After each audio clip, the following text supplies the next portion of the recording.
Xeta. Hola, buenas. Hola. A ver, que me queres logo preguntar hoxe?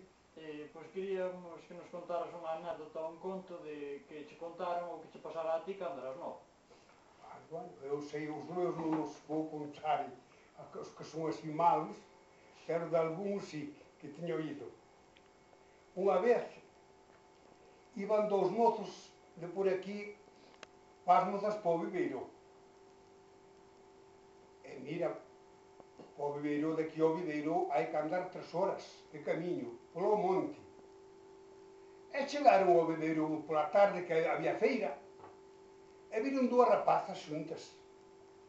Eran dúas irmás. E unha era moi fea e outra moi guapa. E entonces os amigos, os veciños que iban xuntos, un era máis listo que o outro, e dixolle o que era máis tonto, dixolle o que era máis listo, dixolle máis listo ao tonto, dixo, bueno, vamos quedar con estas para a noite. E dixolle o máis tonto, dixo, ai, o café non vou, café vas tú, senón eu non me quedo, para a noite. Ai, a min vale igual, dixolle o máis listo. E entonces, á noite, foron pa xunto delas para a casa. E naquelas épocas, polo ano 50 e pouco, 1950, xa no outro siglo, non había luz eléctrica, non había nada, candiles de gas. E entón, a luz de noite, cando entraron pa xunto delas, entraron sin luz.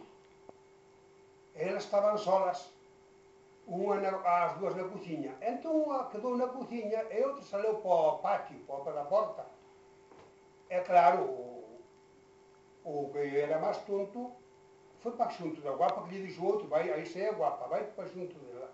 E claro, moi conforme, estiveron así, pero a luz dali a 2 horas. O que era listo, dixolle ao outro, ai, dame lume, que non teño lume para fumar, e a ver se encendo, se tes unha cerilla. E claro, si, encendeu a cerilla, cando a encendeu, encontrase que estaba xunto da fea. O home sentese tan ofendido, arrancou e deixou que dalo outro aló, e el veuse de noite solo, e cruzou todo ese monte. E esa é unha das anécdotas que tiño oído eu. Despois outra, o mozo iba ás mozas a unha casa, e díxolle un veciño, ai, tes que ter cuidado, que non sei se non xe andaré outro con ela. Que va? Si.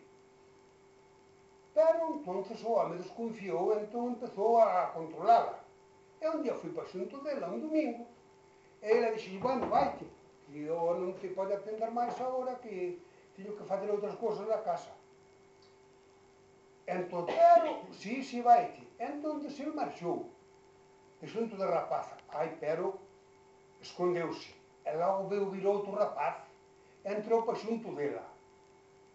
Ai, bueno, entón, esperou que salise o outro rapaz, e cando saleu, lárgase detrás dele, polo camiño.